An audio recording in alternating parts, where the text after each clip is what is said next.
Assalamualaikum warahmatullahi wabarakatuh. Kembali lagi dalam pembelajaran geografi secara daring.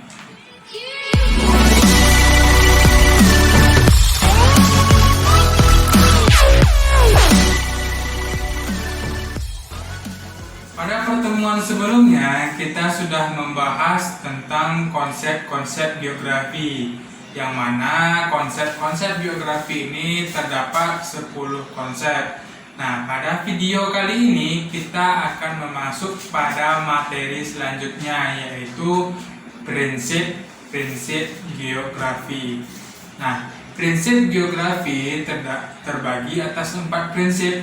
Yang pertama ada prinsip persebaran atau distribusi. Yang kedua ada prinsip interrelasi. Yang ketiga ada prinsip deskripsi. Dan yang terakhir ada prinsip korologi. Nah, pada video kali ini kita akan membahas semua prinsip tersebut. Yang pertama, prinsip persebaran. Apa sih itu prinsip persebaran? Prinsip persebaran yaitu prinsip yang digunakan untuk menelaah gejala dan fenomena geosfer yang tersebar di permukaan bumi yang tidak merata atau tidak sama. Oke ya, simpelnya prinsip persebaran itu menelaah fenomena geosfer di permukaan bumi yang persebarannya tidak merata. Contohnya yaitu dari manusianya dulu. Persebaran penduduk lebih besar di Pulau Jawa, sedangkan di Pulau Papua itu penduduknya sedikit. Nah, itu contoh dari prinsip persebaran tidak merata. Kemudian dari itu kan tadi manusianya, sekarang dari alamnya atau secara fisiknya. Contoh simpelnya, di Riau kan banyak tuh sawit-sawit, sedangkan di daerah Sumbar tidak terdapat sawit. Nah, itu juga persebarannya. Contohnya lagi, persebaran flora dan fauna yang tidak merata. Oke, itu contoh dari prinsip persebaran. Yang kedua itu adalah prinsip interrelasi. Apa itu prinsip interrelasi? Bahwa komponen atau aspek-aspek geografi senantiasa ada hubungan timbal baliknya atau saling keterkaitan satu sama lain.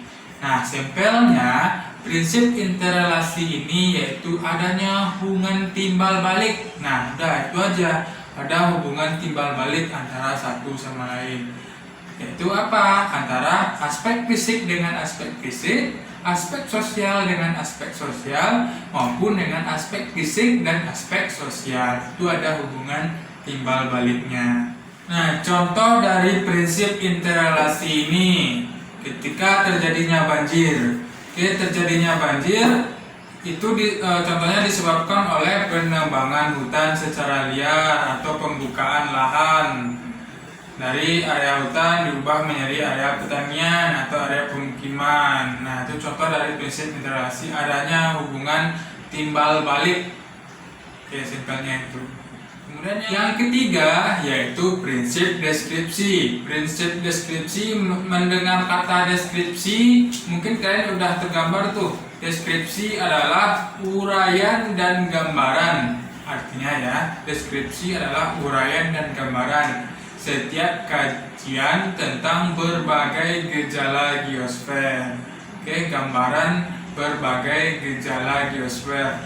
Nah, gejala geosfer ini perlu dijelaskan dengan terperinci. Dengan apa? Mulai dengan peta, tabel, grafik, gambar-gambar. Nah, itu merupakan contoh dari prinsip deskripsi, menjelaskan dengan menggunakan gambar, data, peta, grafik, tabel, dan sebagainya.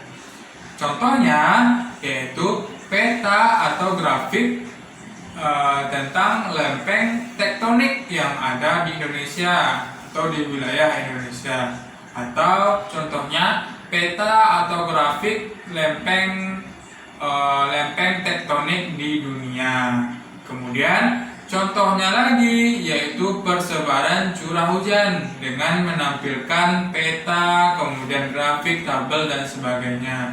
Nah, contohnya lagi peta persebaran pengangguran di Provinsi Riau. Nah, jadi di setiap kabupaten itu dibuatkan, di sini penganggurannya berapa persen, di sini berapa persen. Nah, itu contoh dari prinsip deskripsi.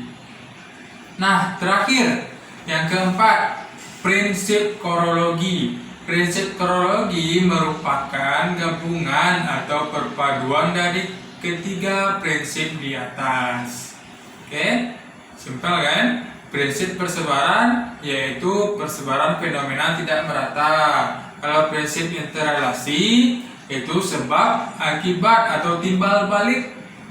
Prinsip deskripsi menjelaskan dengan gambar, tabel, peta, grafik, dan lain sebagainya. Sedangkan yang terakhir, prinsip korologi merupakan gabungan atau perpaduan dari ketiga prinsip di atas.